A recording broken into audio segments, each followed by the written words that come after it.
أعوذ بالله من الشيطان الرجيم بسم الله الرحمن الرحيم السلام عليكم ورحمة الله وبركاته رب اشرح لي صدري ويسر لي أمري واحلل عقدة من لساني يفقه قولي الحمد لله رب العالمين حمدا يوافي نعمه ويكافئ مزيده يا ربنا لك الحمد كما ينبغي لجلال وجهك الكريم وعظيم سلطانك اللهم صل وسلم على سيدنا محمد وعلى آل محمد والحمد لله رب العالمين.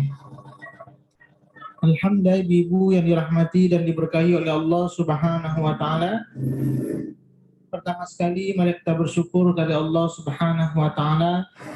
Alhamdulillah siang hari ini Allah masih berikan kita nikmat iman, nikmat Islam, nikmat kesehatan dan kesempatan. Kita bermohon kepada Allah Subhanahu wa taala semoga dari seluruh nikmat yang Allah berikan kepada kita menjadikan kita hamba yang bertakwa di sisi Allah Subhanahu wa taala. Selanjutnya tak lupa pula kita berselawat kepada junjungan kita Nabi besar Muhammad sallallahu alaihi wasallam. Allahumma salli wa sallim ala sayyidina Muhammad wa ala ali Muhammad. Semoga dengan kita selalu memperbanyak selawat kepada baginda Rasulullah sallallahu alaihi wasallam, kiranya kita layak dan berhak mendapatkan syafaat dari beliau. Amin ya rabbal alamin. Alhamdulillah ibu yang dirahmati dan diberkahi oleh Allah Subhanahu wa taala. Di dalam ayat ini kita masih membahas tentang Ahlul Kitab. Ahlul Kitab ini adalah orang-orang dari Yahudi dan Nasrani. Mereka juga disebut dengan bangsa atau kaum Bani Israel. Jadi beberapa istilah yang dipakai kepada mereka yaitu Yahudi, Nasrani, Ahlul Kitab, Bani Israel. Dan itu sebenarnya mereka adalah sama semuanya. Al-Quran menggunakan Ahlul Kitab. Orang-orang yang telah diberikan kitab, tapi kitab itu mereka ingkari. Jadi orang-orang manusia atau hamba yang pernah juga mendapatkan kitab. Akan tetapi kitab itu sekarang sudah tidak murni lagi. Karena sudah dirubah, itu sudah dijelaskan di tadabbur kita yang sebelumnya, bahwa pemuka-pemuka agama mereka mengganti isi-isi yang ada di dalam kitab Taurat, Zabur, dan Injil, yaitu kisah-kisah tentang Nabi Muhammad, kebenaran-kebenaran yang ada di dalamnya, semua mereka hilangkan. Bahkan kalau dijelaskan dalam Quran, kisah Nabi Muhammad itu sangat jelas dan sangat sempurna. Bahkan dikatakan dalam Quran, kesempurnaan kisah Nabi Muhammad itu lebih mereka mengenal Nabi Muhammad itu dibandingkan anak mereka sendiri. Saking lengkapnya informasi tentang akan ada Nabi yang diutus. Tapi itu semuanya mereka tutupi. Nah, kita ulang dari ayat ke-71. A'udzu billahi minasyaitonir rajim. Bismillahirrahmanirrahim. Ya ahlal kitab lima talbisunal haqqa bil batil wa taktumul haqqa wa taktumunal haqqa wa antum ta'lamun. Wahai ahli kitab, mengapa kamu campur adukan kebenaran dengan kebatilan? Ini salah satu keburukan dari kaum Yahudi dan Nasrani, mencampur adukan dengan kebenaran dengan kebatilan. Apa yang mereka campur adukan kebenaran dengan kebatilan, ini nanti akan dijelaskan di ayat ke-72. Salah satunya waqala ta'ifatum min ahlil kitabi aminu billadzi unzila 'alal ladzina amanu wajhan nahar.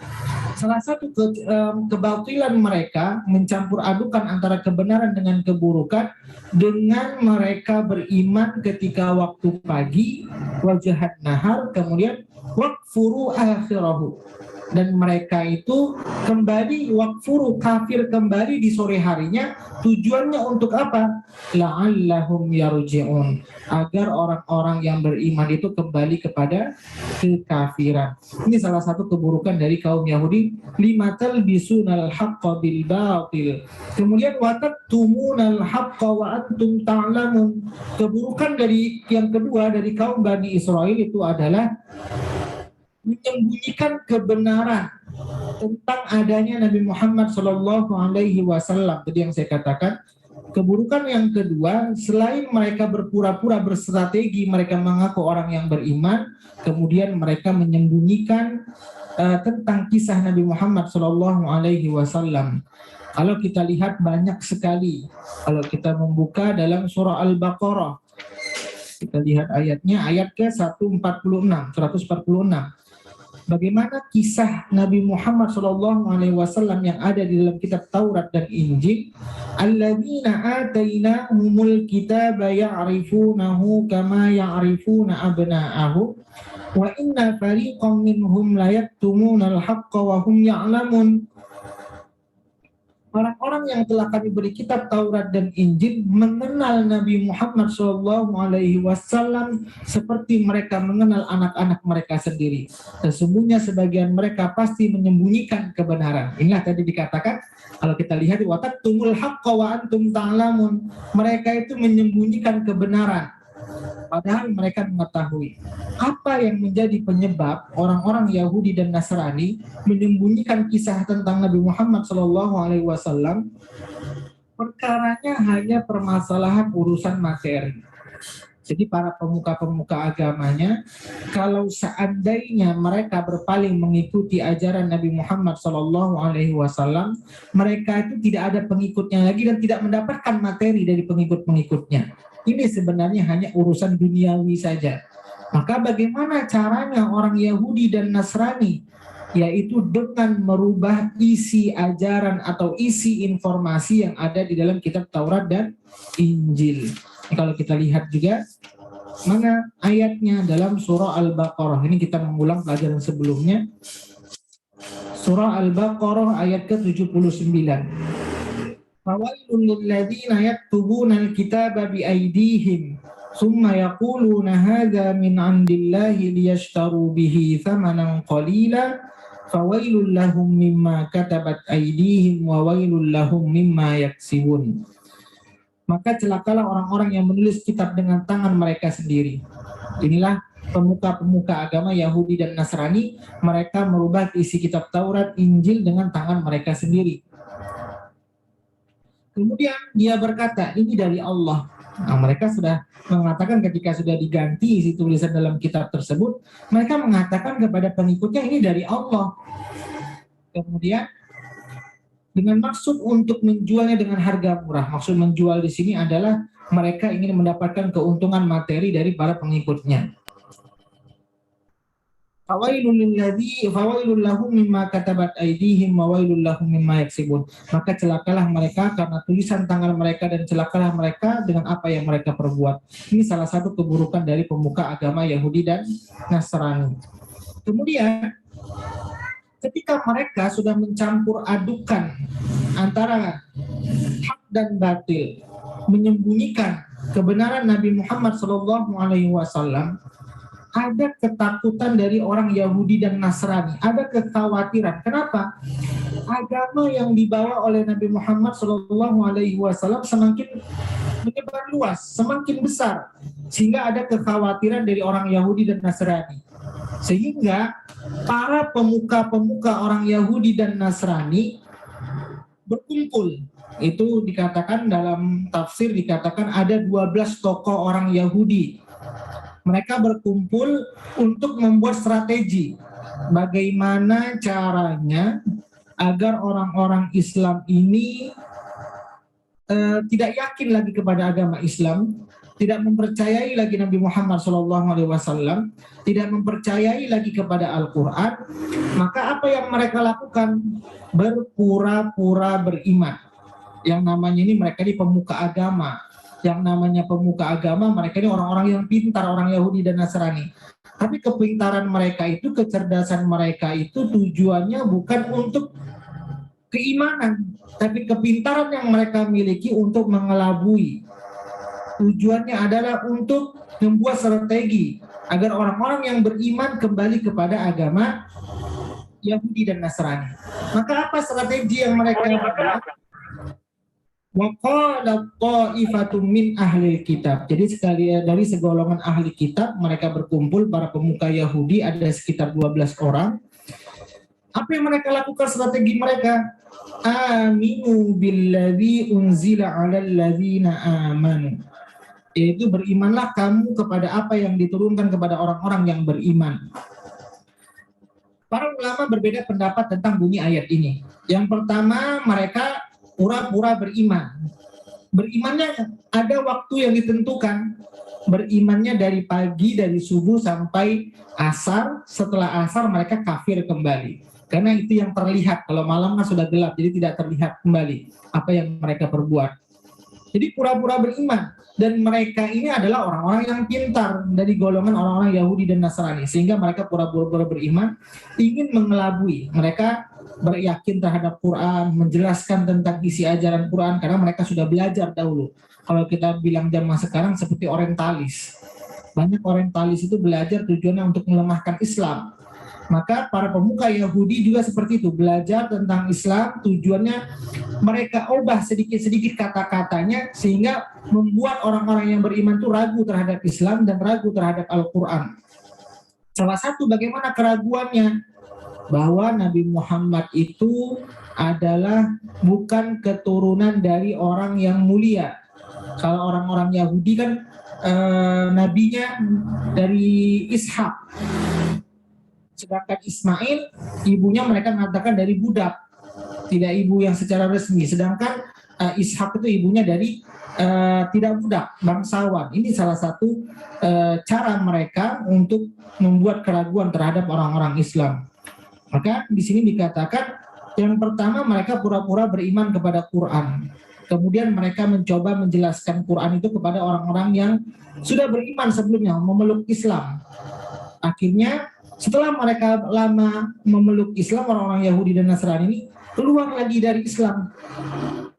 Sehingga orang-orang yang beriman ini berpikir, yang sebelumnya sudah memeluk Islam, wah mereka saja yang pintar saja keluar lagi. Kemungkinan ini ajaran Islam ada yang salah. Itu tujuan dari orang Yahudi, agar ada keraguan. Orang yang pintar saja, mereka yang cerdas, para alim, mereka tuh keluar dari Islam.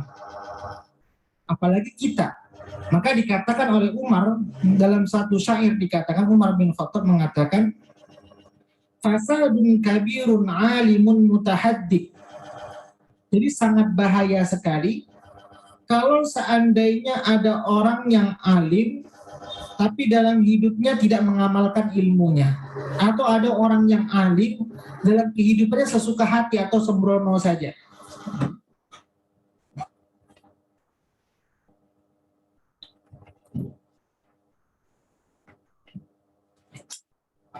Contohnya bagaimana? Ustaz, surat berapa tadi? Surat ini udah balik lagi nih, Ustaz.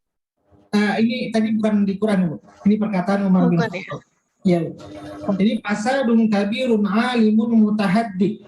Jadi kata Umar bin Khattab, ini ada nasihat untuk kita. Di dunia ini ada dua orang yang sangat membahayakan untuk agama. Apa yang pertama yang membahayakan untuk agama? Fasadun kabirun alimun mutahaddik. Orang yang memiliki ilmu, kemudian dengan ilmunya itu dia tidak mengamalkan, dan dia melakukan hal-hal yang tidak sesuai dengan ilmunya. Contoh, ada orang alim, ada orang pintar, tiba-tiba dia mungkin joget-joget, melakukan hal-hal yang tidak baik.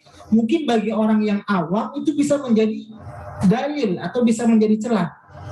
Dia saja, ulama itu saja melakukan seperti itu, apalagi kita. Kan banyak terkadang ada orang-orang yang seperti itu, sehingga membenarkan perbuatan yang salah. Maka inilah cara orang-orang Yahudi agar orang-orang yang beriman sebelumnya juga mengatakan seperti itu. Ini saja orang-orang yang pintar, para ulama-ulama saja yang sudah dahulu memeluk Islam, sekarang keluar lagi. Sehingga ada keraguan, oh berarti ajaran Islam itu tidak benar. Inilah cara orang Yahudi untuk meragukan orang-orang yang beriman. Itu makna yang pertama.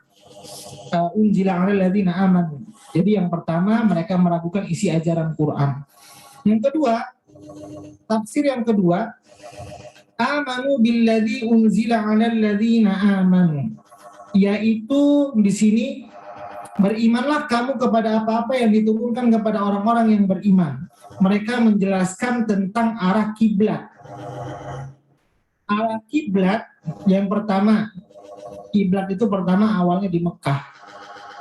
Kemudian kiblat itu berubah lagi ke Baitul Maqdis. Nah, ini kiblatnya orang-orang Yahudi. Sehingga mereka mengatakan, lihat, Nabi Muhammad saja kiblatnya berubah arahnya ke Baitul Maqdis. Berarti ada yang salah sebenarnya dengan ajaran Islam ini. Ini cara mereka. Sehingga orang-orang yang beriman juga menjadi ragu. Oh iya ya, berarti yang benar itu agamanya adalah kiblatnya ke Baitul Maqdis. Tapi apa yang dilakukan oleh Nabi Muhammad? Nabi Muhammad itu ingin sekali, tujuannya sebenarnya ada tujuannya, tapi orang Yahudi itu tidak memahami. Kenapa ketika itu Ka'bah dipindahkan ke kiblatnya ke Baitul Maqdis? Arah kiblatnya karena ketika itu di Mekah masih banyak patung-patung. Sehingga dikhawatirkan kaum kafir Quraisy menganggap wah orang Islam ini sama juga menyembah patung-patung. Sehingga untuk sementara waktu kiblat itu diarahkan ke Baitul Maqdis. Tapi apa yang dirasakan oleh Nabi Muhammad SAW? Nabi Muhammad itu merasa tidak nyaman, tidak betah. Kalau kita lihat di awal juzul 2, apa yang dilakukan Nabi Muhammad dalam surah Al-Baqarah ayat 143. Ketika kiblat dipindahkan ke Baitul Maqdis, Nabi Muhammad itu tidak nyaman, tidak suka. Wa kadzalika ja'alnakum ummatan wasatan litakunu syuhada 'alan nasi wa yakuna ar-rasulu 'alaikum syahida. Dan demikian pula kami telah menjadikan kamu umat Islam pertengahan, agar kamu menjadi saksi atas perbuatan manusia dan agar Rasul Nabi Muhammad SAW menjadi saksi atas perbuatan kamu. Kemudian kami tidak menjadikan kiblat dahulu kamu berkiblat kepadanya, melainkan agar kami mengetahui siapa yang mengikuti Rasul dan siapa yang berbalik ke belakang. Ini juga sebagian juga tujuannya mana yang benar-benar mengikuti Rasul dan mana yang benar-benar tidak mengikuti Rasul, akhirnya tersaring. Kemudian sesungguhnya pemindahan kiblat itu sangat berat kecuali bagi orang-orang yang telah diberi petunjuk oleh Allah, dan Allah tidak akan menyia-nyiakan kamu. Sesungguhnya Allah Maha Pengasih dan Maha Penyayang kepada manusia. Kemudian apa yang sering dilakukan oleh baginda Rasulullah? Dalam hati beliau sendiri sebenarnya beliau itu tidak nyaman, tidak suka. Sehingga beliau selalu menanti-nanti kapan malaikat Jibril turun memberikan wahyu. Apa yang dilakukan Nabi Muhammad? Qad nara taqalluba wajhika fis sama. Kami melihat wajahmu Nabi Muhammad ayat 144 sering mengadakan ke langit, maka kami mempalingkan engkau ke kiblat yang engkau senangi. Jadi inilah salah satu kekasih Allah Subhanahu wa taala. Ketika Nabi Muhammad ingin mendapatkan sesuatu, Allah langsung kabulkan. Maka kalau ditanya bagaimana kita ingin mendapatkan ridhonya Allah, dalam hadis dikatakan ridhollah fi ridhol walidain, suhtullah fi suhtil walidain. Ridhonya Allah itu terletak pada ridhonya kedua orang tua, murkanya Allah terdapat pada murkanya kedua orang tua. Dalam ayat ini juga kita bisa belajar, ketika kita menjalankan sunnahnya baginda Rasulullah, ketika kita mencintai baginda Rasulullah dan mengamalkan segala sunnah-sunnahnya, ini salah satu wasilah Allah akan ridho kepada kita. Kenapa?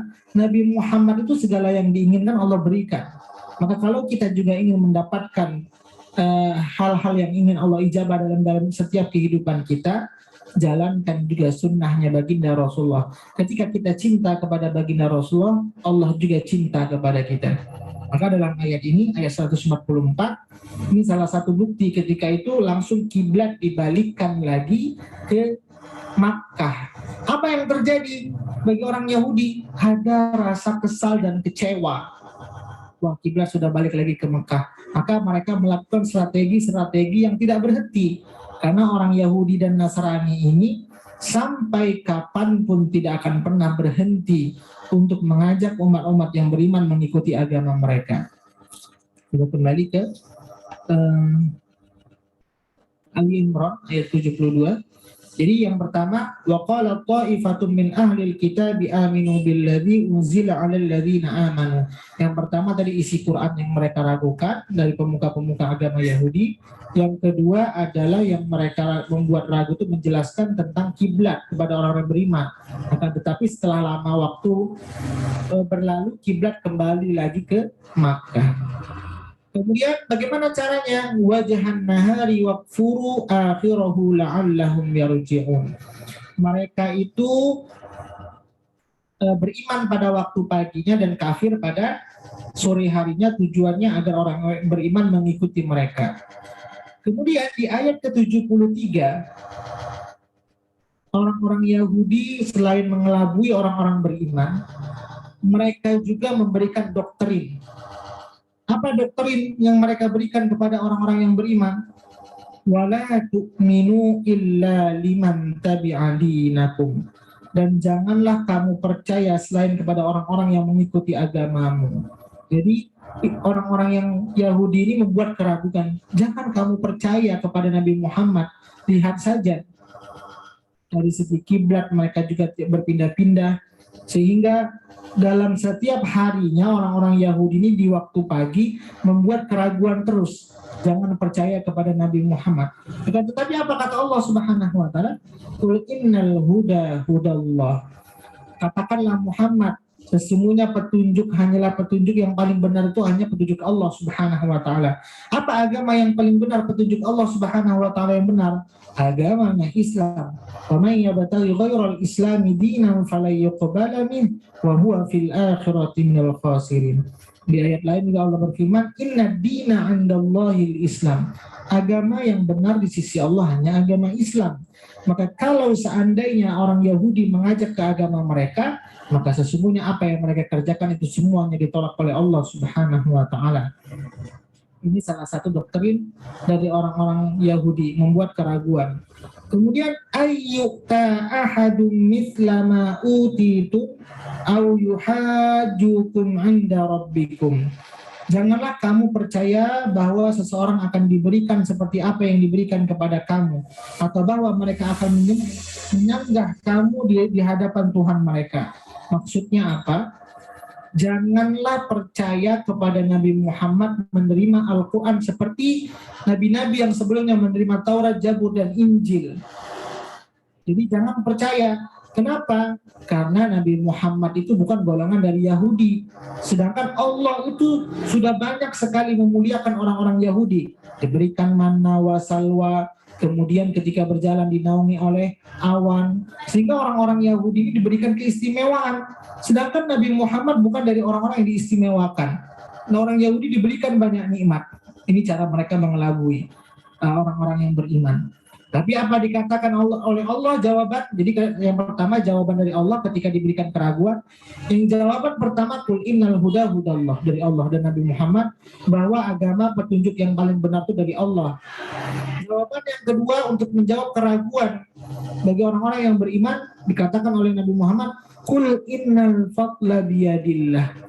Sesungguhnya keutamaan atau karunia itu bukan dari segi bangsanya, bukan dari segi sukunya, tapi Allah yang memberikan keutamaan kepada orang tersebut.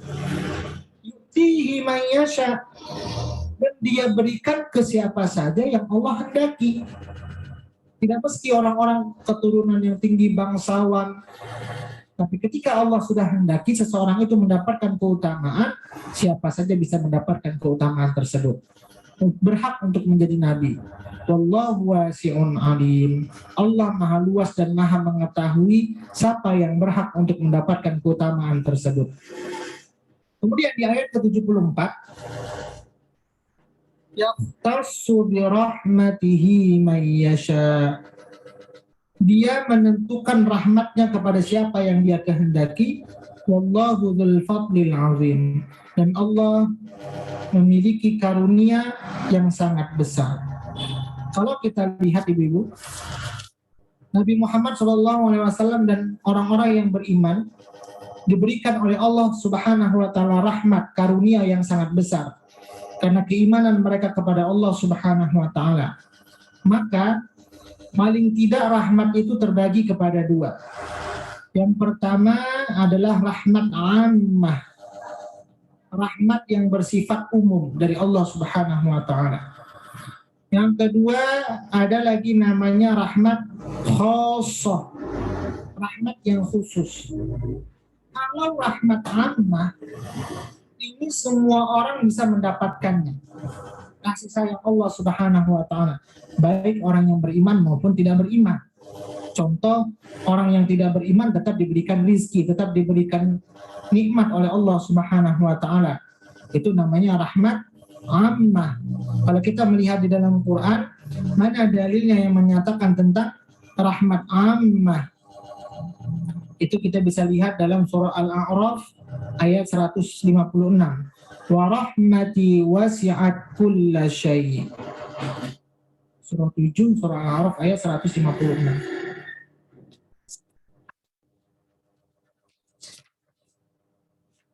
Waktub lana fi hadhihi dunya hasanah wa fil akhirati inna hudna ilaik. Qala 'adzabi usibu bihi man asya' wa rahmati wasi'at kulla syai' fasa'aktubuha lilladzina yattaquna wa yu'tuna az-zakah walladzina hum biayatina yu'minun. Dan tetapkanlah untuk kami kebaikan di dunia dan di akhirat. Sesungguhnya kami kembali bertobat kepada Engkau. Allah berfirman, siksaku akan aku timpakan kepada orang-orang yang aku hendaki, dan rahmatku meliputi segala sesuatu. Jadi rahmat Allah itu meliputi segala sesuatu. Maka aku akan tetapkan rahmatku bagi orang-orang yang bertakwa, yang menunaikan zakat, dan orang-orang yang beriman kepada ayat-ayat kami. Jadi rahmat Allah itu ini dari makna yang luas. Contoh sederhana saya umpamakan. Ada orang yang mengikuti Zoom seperti sekarang. Maka orang yang menuntut ilmu masuk dalam Zoom sekarang ini akan mendapat rahmat ammah, yaitu kasih sayang Allah secara umum, dapat pahala semua. Karena orang yang berada dalam majelis ilmu itu akan diberikan keutamaan pahala oleh Allah Subhanahu wa taala, banyak keutamaan dari majelis ilmu. Tapi Allah akan berikan kekhususan bagi orang yang berada di dalam majelis ilmu. Bagaimana contohnya? Ada orang yang di majelis ilmu, contoh hadir 100 orang, maka mereka mendapatkan keutamaan hadir di majelis ilmu. Tapi dari 100 itu, belum tentu rahmat khosoh yang khusus itu Allah berikan pemahaman itu kepada setiap orang yang hadir dalam majelis tersebut. Jadi kalau seandainya ada orang yang hadir dalam majelis ilmu, itu baru masuk kategori rahmat ammah, kasih sayang yang khusus, yang umum Allah berikan, dimudahkan dia untuk hadir ke majelis ilmu. Tapi kepahaman dari ilmu itu masuk kategorinya rahmat khosoh, orang-orang yang tertentu yang Allah pilih agar dia mendapatkan kasih sayangnya, dan dengan ilmu itu menjadikan dia semakin dekat kepada Allah Subhanahu wa taala dan mendapatkan ampunan Allah Subhanahu wa taala. Maka mana contohnya yang masuk kategori rahmat khosoh? Itulah yang kita baca tadi di ayat surah Ali Imran. Ayat ke-74-nya. Yahtassu bi rahmatihi man yasha wallahu dzul fadlil azim. Kalau dikatakan Nabi Muhammad itu sebagai manusia, banyak manusia di dunia ini, termasuk manusia juga kita manusia. Tapi Allah berikan rahmat khosoh, yahtassu, khosoh, hanya orang-orang yang tertentu. Kalau Allah berkehendak tidak mesti dia harus dari golongan orang Yahudi untuk menjadi nabi. Maka rahmat tersebut diberikan kepada Nabi Muhammad, yahtassu bi rahmatihi man yasha wallahu dzul fadlil azim. Dia menentukan rahmatnya kepada siapa yang dia hendak. Ini rahmat khosoh. Dan Allah maha memiliki karunia yang besar. Maka dalam kehidupan ini bagaimana kita bisa meraih rahmat khosoh, bukan rahmat ammah. Rahmat ammah boleh juga, tapi yang lebih baik lagi adalah rahmat khosoh, rahmat yang khusus. Apa yang kita dapatkan keutamaan ketika kita mendapatkan rahmat yang khusus? Yang pertama, Allah akan gantikan keburukan-keburukan yang kita kerjakan, Allah akan tutupi dengan kebaikan-kebaikan. Dalilnya dalam surah Al-Furqan, surah ke-25 ayat ke-70.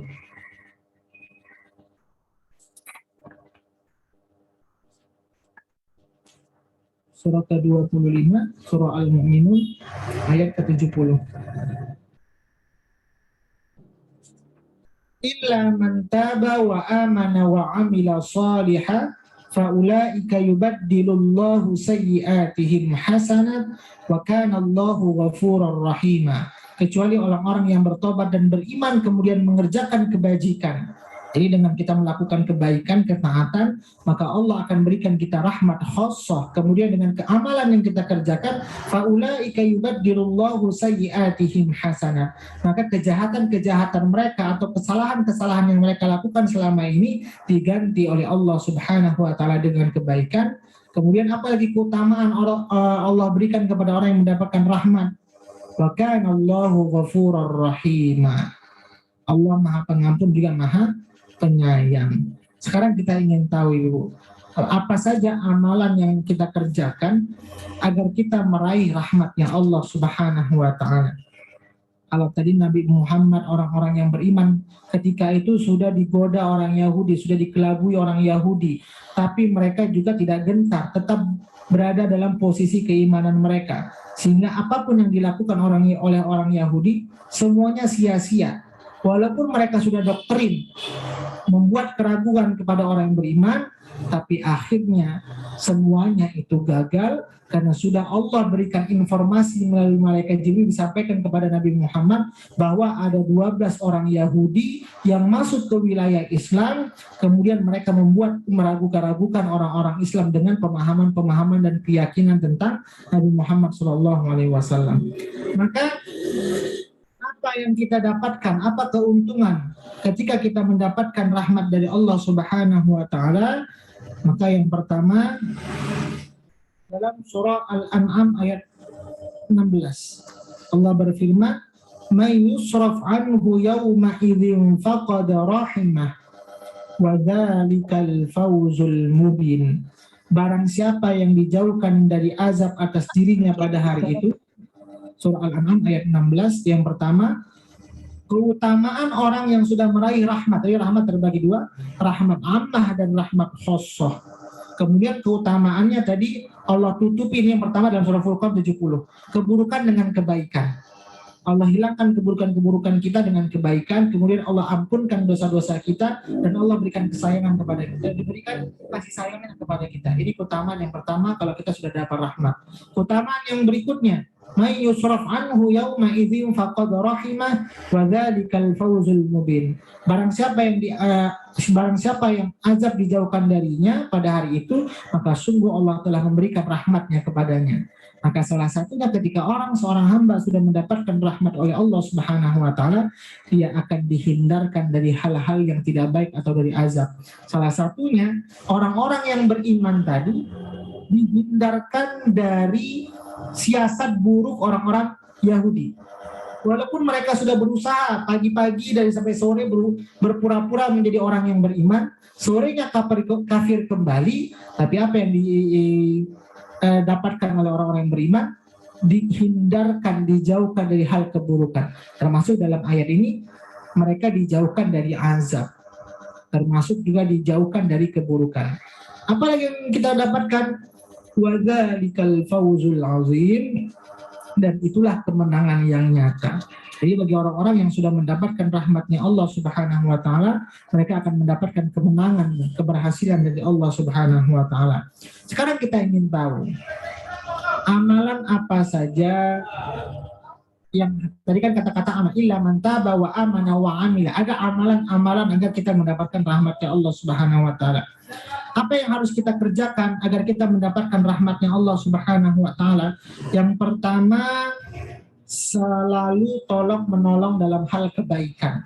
Jadi dengan kita selalu menolong, ada orang-orang yang kesusahan, kemudian kita menolong orang dalam hal-hal kebaikan, itu bisa mengundang rahmatnya Allah Subhanahu wa taala.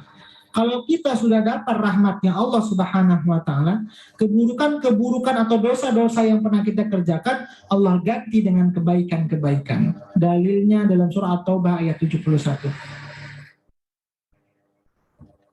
Kita lihat At-Taubah ayat 71. Ini caranya mendapatkan rahmat Allah Subhanahu wa taala, yaitu yang pertama, tolong menolong dalam hal kebaikan. Wal mu'minuna wal mu'minatu ba'duhum min ba'd. Dan orang-orang yang beriman, laki-laki dan perempuan, sebagian mereka menjadi penolong bagi sebagian yang lain. Yang pertama syaratnya adalah penolong. Yang kedua, ya'muruna bil ma'rufi wa yanhauna 'anil munkar. Mereka menyuruh berbuat yang ma'ruf dan mencegah yang mungkar. Jadi kalau mengajak orang kebaikan, selain tolong menolong, ada orang kesusahan kita bantu, ada yang perlu bantuan kita berikan bantuan. Kemudian ketika ada orang kita ajak kebaikan, ketika ada orang melakukan keburukan kita cegah, itu juga mengundang rahmatnya Allah Subhanahu wa taala. Sudah dua. Yang ketiga, bagaimana cara mengundang rahmat Allah Subhanahu wa taala? Wa yuqimunas shalah. Jangan pernah tinggalkan sholat, karena sholat itu juga mengundang rahmat Allah Subhanahu wa taala. Wa yu'tunaz zakah, menunaikan zakat. Kemudian wa yuti'unallaha wa rasulah, dan taatlah kepada Allah dan Rasulnya. Sudah berapa amalan yang kita dapatkan? Sudah 5. Jadi kalau ingin mendapatkan rahmat Allah, yang pertama, tolong menolong dalam hal kebaikan. Kemudian menyuruh kepada perbuatan ma'ruf, mencegah kepada yang mungkar. Yang kedua. Yang ketiga, jangan pernah tinggalkan sholat. Yang keempat, menunaikan zakat. Yang kelima, taat pada Allah dan Rasulnya. Maka ayat berikutnya, ulaika yarhamuhumullah innallaha azizun hakim. Mereka akan diberikan rahmat oleh Allah Subhanahu wa taala, dan mereka akan diberikan rahmat, sesungguhnya Allah Maha Perkasa dan Maha Bijaksana. Itu di ayat 71. Kemudian balasannya apa? Bagi orang yang mendapatkan rahmat, itulah di ayat ke-72-nya. Apa balasan kalau orang sudah mendapatkan rahmat Allah Subhanahu wa taala? Wa'adallahu al-mu'minina wal mu'minati jannatin tajri min tahtihal anharu khalidina fiha wa masakin thayyibatan fi jannati 'adn wa ridwanun minallahi akbar, dzalika huwal fawzul 'azim. Allah menjanjikan kepada orang-orang mukmin laki-laki maupun perempuan, ini orang-orang yang sudah dapat rahmat tadi, akan mendapatkan surga yang mengalir di bawahnya sungai-sungai, mereka kekal di dalamnya dan mendapatkan tempat yang baik di surga Aden, dan keridhaan Allah lebih besar. Itulah kemenangan yang agung. Maka ibu, dalam kehidupan ini bagaimana kita meraih rahmatnya Allah Subhanahu wa taala? Caranya dengan melakukan amalan-amalan kebaikan yang seperti dalam surah At-Taubah tadi, menolong dalam hal kebaikan, amar ma'ruf nahi mungkar, mendirikan sholat, menunaikan zakat, taat kepada Allah dan Rasulnya.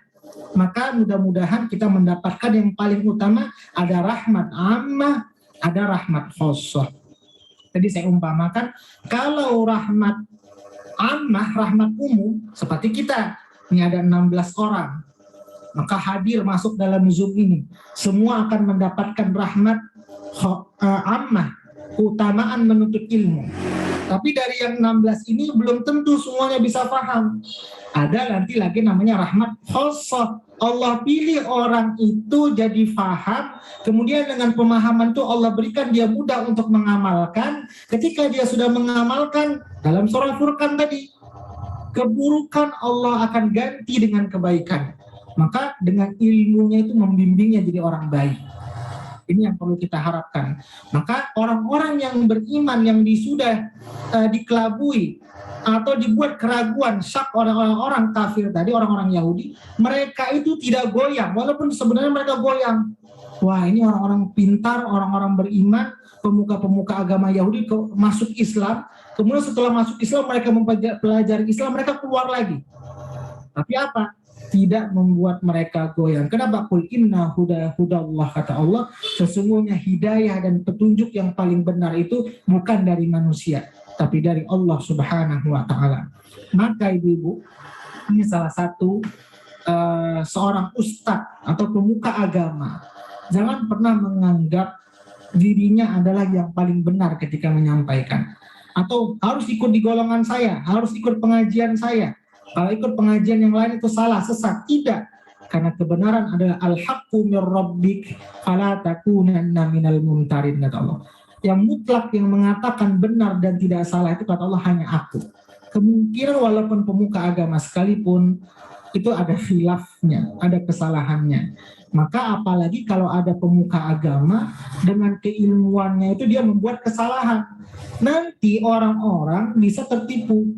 Dia saja kiai, dia saja ulama, dia saja ustadz buat gitu. Kalau gitu kita nggak apa-apalah, ulama saja kayak gitu. Itu makanya bahayanya di dunia ini ada dua. Yang pertama dikatakan Umar bin Khattab, ada orang yang berilmu, ada orang yang pintar, tapi dengan kepintarannya dia sesuka hati melakukan kehidupan di dunia ini. Itu yang dilakukan orang Yahudi. Yang kedua, ada orang yang bodoh, tapi dia berpenampilan seperti orang yang pintar dan dia juga mengelabui orang-orang yang lainnya. Ini kekhawatiran. Maka itulah kita dituntut agar terus selalu belajar dan mendapatkan rahmat Allah Subhanahu wa taala, karena bagi orang yang sudah mendapatkan rahmat, keburukan-keburukan, ketidakpahaman kita juga Allah akan ganti dengan pemahaman-pemahaman yang baik dan diberikan bagaimana mengamalkan agama yang baik dan benar. Itu sudah 5 amalan kita dapatkan.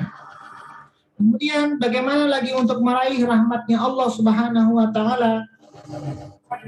Yaitu dalam surah An-Nisa ayat 175. Yaitu salah satu caranya agar kita mendapatkan rahmatnya Allah Subhanahu wa taala yaitu teguh dalam iman. Al-Imran An-Nisa ayat 175.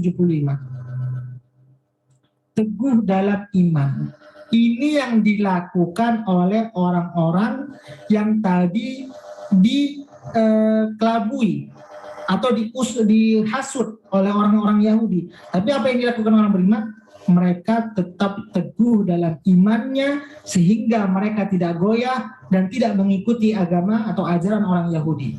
Dari sini dikatakan, fa'ammal ladzina amanu billahi wa atasamu bihi fasayudkhiluhum fi rahmatin minhu wa fadl wa yahdihim ilaihi siratan mustaqima. Adapun orang-orang yang beriman kepada Allah, ini salah satunya, mereka sudah beriman kepada Allah dan berpegang teguh kepada agamanya. Ini orang-orang tadi sudah dikelabui, sudah dibuat ragu, tapi mereka tetap berpegang teguh kepada agamanya. Maka Allah akan memasukkan mereka ke dalam rahmat dan karunia-Nya, yaitu surga, dan menunjukkan mereka jalan yang lurus kepadanya. Maka di ayat berikutnya mereka itu mendapatkan yahtassu, rahmat khusus oleh Allah Subhanahu wa taala. Ini jadi salah satunya teguh dan iman. Kemudian apalagi syaratnya agar kita mendapatkan rahmatnya Allah Subhanahu wa taala? Yaitu dengan cara mengikuti ajaran Al-Quran dan berusaha untuk mengamalkan ajaran Quran. Jadi kita dituntut untuk belajar Quran. Jangan pernah berhenti belajar Al-Quran. Jangan merasa kita pernah cukup. Kalau seandainya kita sudah selesai dengan guru satu, cari guru yang lain lagi yang hebat dengan Quran. Sehingga tidak akan pernah berhenti untuk belajar Quran. Kenapa? Dengan kita dekat dengan Quran, maka Allah akan curahkan rahmatnya kepada kita. Maka salah satunya dalam surah Al-An'am ayat 155. Jadi dengan kita mengikuti ajaran Al-Quran dan bertakwa, maka Allah akan berikan rahmatnya kepada kita. Al-An'am ayat 155. 155.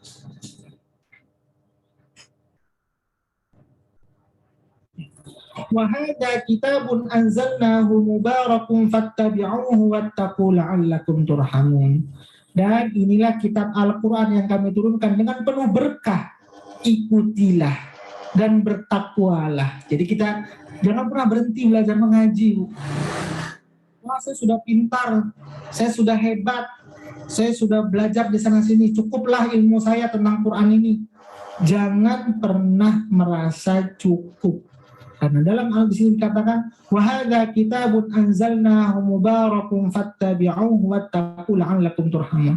Dengan kita selalu belajar Quran, kemudian berusaha mengamalkan isi yang ada dalam kandungan Al-Quran, maka kita akan mendapatkan rahmatnya Allah Subhanahu wa ta'ala. Ini cara mendapatkan rahmat Allah Subhanahu wa ta'ala. Kemudian apalagi amalan yang bisa mengantarkan kita mendapatkan rahmatnya Allah Subhanahu wa ta'ala? Jangan pernah berhenti untuk berbuat baik. Tadi tolong menolong.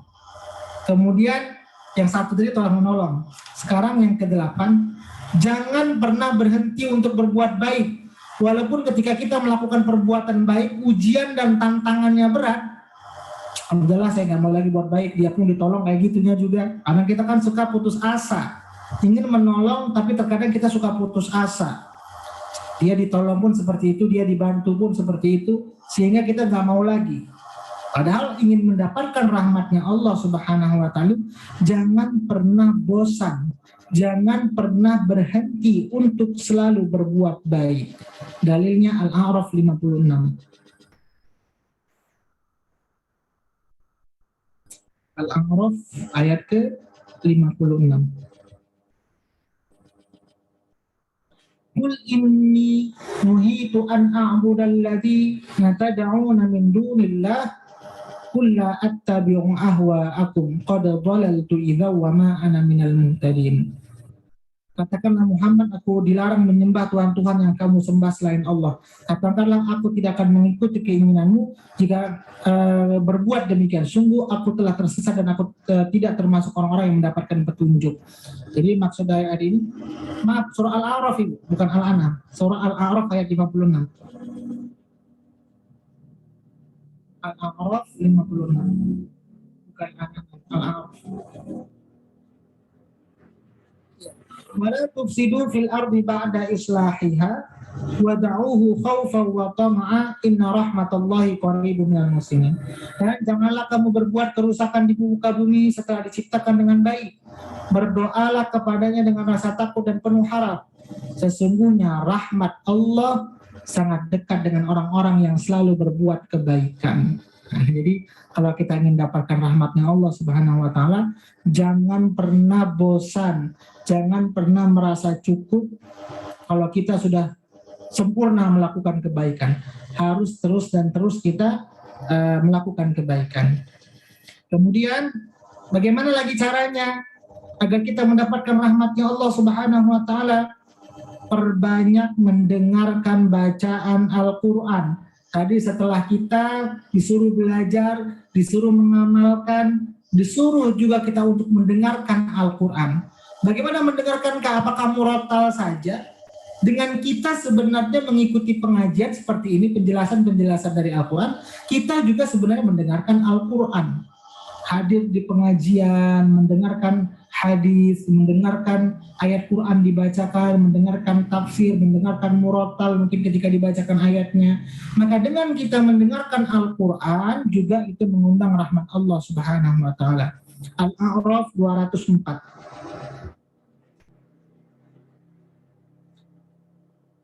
Al-A'raf 204. Wa idza quri'al Qur'an fastami'u lahu wa ansitu la'allakum turhamun. Dan apabila dibacakan Al-Quran maka dengarkanlah dan diamlah agar kamu mendapatkan rahmat. Jadi maksudnya Quran ini bukan sekedar murotal saja. Hadir di majelis ilmu, di majelis pengajian. Ketika memang yang dibahas itu di dalamnya yang berkaitan dengan Quran, kita jangan buat majelis kecil lagi. Jangan buat grup ngerumpi lagi, terkadang sibuk dengan handphone. Nah yang seperti itulah sulit kita mendapatkan rahmatnya Allah Subhanahu wa Ta'ala. Tadi saya katakan, saya umpamakan, rahmat itu terbagi kepada dua. Ada rahmat khosoh, ada rahmat ammah. Ibu sudah hadir di pengajian, keluar rumah, pasti mendapatkan keutamaan majelis ilmu. Sudah kita dapatkan. Tapi bagaimana kita mau dapatkan rahmat khosoh, rahmat yang khusus, mendapatkan pemahaman ilmu, sedangkan kita nggak dengarkan pengajian, nggak dengarkan Quran dibaca, sibuk dengan sendirinya. Bagaimana kita mendapatkan rahmat khosoh? Jadi rahmat khosoh itu jauh lebih tinggi lagi derajatnya dibandingkan rahmat ammah. Karena rahmat khosoh hanya orang-orang tertentu yang Allah pilih. Maka salah satunya dengan kita fokus, dengan kita mendengarkan, maka kita akan mendapatkan rahmat khosoh seperti dalam surah Al-Baqarah, Al-Imran yang kita tadi tadabburkan ayat ke-74-nya, yahtassu bi rahmatihi man yasha. Bagaimana kita mendapatkan rahmat yahtassu, khusus dari Allah Subhanahu wa taala. Ini salah satu amalan-amalan yang harus kita kerjakan. Kemudian yang ke-10, amalan apa lagi yang harus kita kerjakan agar kita mendapatkan rahmat khusus dari Allah Subhanahu wa taala? Yaitu dengan cara kita memperbanyak tobat, istighfar. Jadi dengan kita istighfar, mohon ampun, bertobat, itu salah satu mendapatkan rahmat ya Allah Subhanahu wa taala. Dalilnya dalam surah An-Naml ayat 46.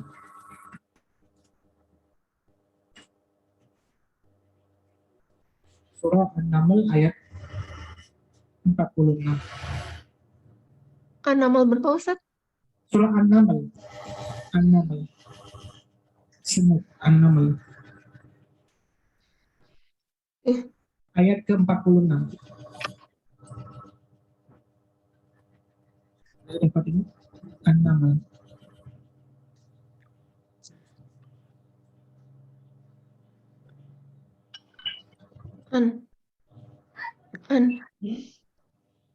An-Naml.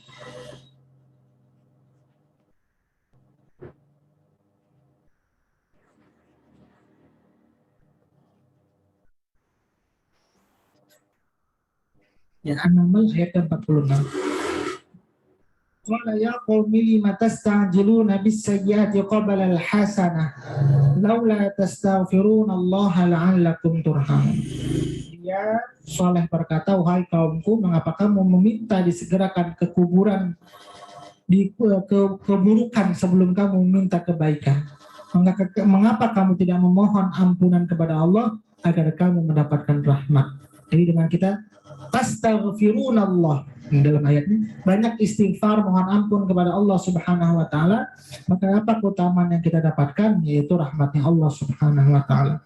Inilah paling tidak ibu-ibu 10 amalan agar hati kita diteguhkan oleh Allah Subhanahu wa taala, agar kita mendapatkan rahmatnya Allah Subhanahu wa taala, seperti tadi dalam ayat Ali Imran tadabbur kita ayat ke-74, yahtassu bi rahmatihi may yasha, bahwa dengan rahmat khusus yang Allah berikan kepada orang-orang beriman, mereka itu tidak goyah, mereka itu tidak ikut bagaimana atas pengelabuan, atas doktrin yang dibuat oleh orang-orang Yahudi, pemuka-pemuka agama Yahudi. Kenapa? Karena mereka sudah mendapatkan rahmat khusus, ini khusus yang Allah berikan kepada mereka. Mudah-mudahan rahmat khusus ini bisa menyelimuti dalam kehidupan kita, sehingga kita mendapatkan orang-orang yang dipilih oleh Allah Subhanahu wa taala. Kalau orang yang sudah dipilih oleh Allah, dihindarkan dari keburukan, kemudian dalam kehidupannya segala yang keburuk Allah hapuskan dengan kebaikan, dan orang ini akan dibimbing kepada jalan yang benar oleh Allah Subhanahu wa taala. Ini saja Bu, mungkin tadabbur kita ditambah 2 ayat sampai 74. Silakan mungkin ibu-ibu ada yang mau tanya, mungkin dari penjelasan saya ada yang belum paham. Mudah-mudahan bisa dipahami apa yang saya sampaikan. Pak Ustadz, Yes. yang mendapatkan amalan kalau kita berbuat mendapatkan rahmat kalau kita berbuat baik dan kebaikan. Tadi ada 10 tapi sepertinya banyak Pak Ustadz. Ada 12, saya nulis salah kali ya. Apa saja? Itu tadi keutamaan, kemudian ada amalannya. Coba mungkin Bu Momi boleh diapakan? Yang nomor 1 saya bacakan Bu ya. Boleh. Yang pertama, sebentar ya. Yang pertama, tolong menolong dalam hal kebaikan. Yang kedua, melakukan amar ma'ruf nahi munkar. Yang ketiga, mendirikan sholat. Yang keempat, menunaikan zakat. Yang kelima, taat kepada Allah dan Rasulnya. Yang keenam, teguh dalam iman. Yang ketujuh, mengikuti Al-Quran dan bertakwa. Maksudnya mengikuti ini mencoba mempelajari dan mengamalkan Quran. Kemudian yang kedelapan, jangan pernah berhenti untuk selalu berbuat baik. Jangan pernah bosan atau berhenti. Kemudian yang ke-9, mendengarkan bacaan Quran. Jadi mendengarkan bacaan Quran bukan sekedar murotal saja, baik hadir di majelis ilmu pasti ada Quran yang dibacakan. Maka kita fokus. Kenapa dengan fokus itu kita akan mendapatkan rahmat khosoh. Kalau ammah, mungkin ketika datang aja ibu keluar rumah, hidupin mobil, berangkat ke majelis ilmu, sudah dapat keutamaan pergi ke majelis ilmu. Tapi kan belum tentu pulang dari majelis ilmu kita dapat bawa ilmu. Takutnya bawa berita gosip yang lain. Nah, ini kan banyak orang hadir ke majelis ilmu bukan ilmu yang dibawa, tapi berita yang lain dibawa pulang. Nah, ini yang takut dia khawatirkan. Maka kalau ingin mendapatkan rahmat khosoh, maka fokus ketika berada di majelis ilmu. Yang ke-10, perbanyak tobat.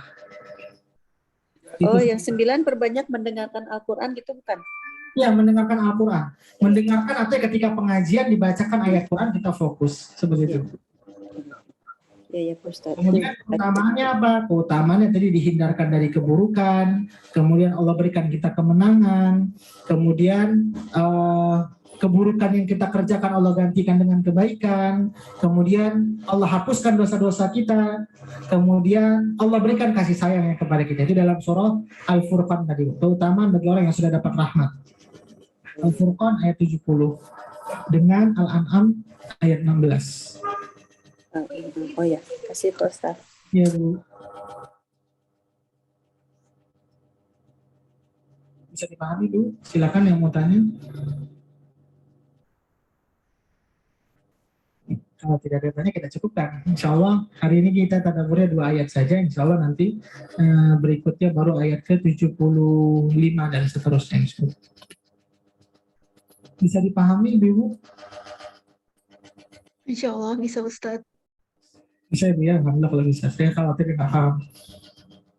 Ya mudah-mudahan kita semuanya bisa meraih rahmatnya Allah Subhanahu Wa Taala. Kalau tidak ada lagi yang mau tanya, mungkin saya cukupkan sampai di sini saja. Mudah-mudahan yang sedikit ini bisa menjadi pelajaran bagi kita bahwa kalau seandainya pun ada orang melakukan keburukan dalam kehidupan kita, ada orang niat jahat, seperti orang Yahudi tadi niat jahat kepada orang beriman, tapi karena mereka sudah berpegang teguh kepada Allah Subhanahu Wa Taala, salah satu keutamanya Allah hindarkan mereka dari keburukan. Jadi jangan pernah takut kalau kita melakukan kebaikan apapun, Bu. Sebenarnya apapun kebaikan yang kita kerjakan, walaupun itu sekecil apapun, jangan pernah berpikir kebaikan itu hanya untuk orang tersebut. Sebenarnya apapun yang kita kerjakan, kebaikan itu akan kembali kepada diri kita sendiri. Kita melakukan keburukan karena kita tidak suka dengan orang lain. Jangan pernah berpikir kita akan menyiksa orang tersebut, menyakiti orang tersebut. Sesungguhnya itu adalah menyakiti diri kita sendiri. Dan itulah yang dilakukan oleh orang Yahudi kepada orang-orang yang beriman. Mungkin mereka tidak sakit di dunia ini, karena mereka belum bisa melakukan semua apa yang mereka inginkan. Tapi di akhirat kelak, Allah sudah berjanji kepada mereka, mereka akan diazab oleh Allah Subhanahu Wa Taala. Maka mudah-mudahan Allah mudahkan kita dalam hal keistiqomahan, dalam hal kebaikan, dan dimudahkan dalam hal ketaatan dan ibadah kepada Allah Subhanahu Wa Taala. Ini saja mungkin yang dapat saya sampaikan. Lebih kurang mohon maaf. Kita tutup dengan doa. A'udzu billahi minasy syaithanir rajim. Bismillahirrahmanirrahim. Alhamdulillahi Rabbil Alamin. Hamdan yuwafi ni'amahu wa yukafi mazidah. Ya Rabbana lakal hamdu kama yanbaghi li jalali wajhikal karim wa 'azimi sultanik. Allahumma salli wa sallim ala sayyidina Muhammad. Allahumma rahamna bil Qur'an. Allahumma ij'alna min ahli al-Qur'an.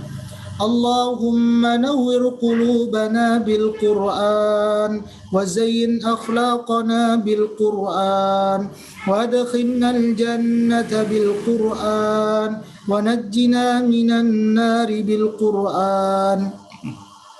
Rabbana atina fid dunya hasanah wa fil akhirati hasanatan wa qina adzaban nar.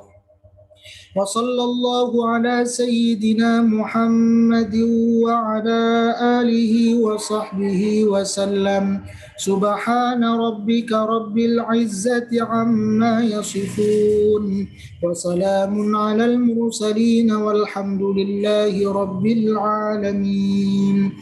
Alhamdulillah Ibu semuanya, ini saja yang dapat saya sampaikan, lebih kurang mohon maaf. Assalamualaikum warahmatullahi wabarakatuh.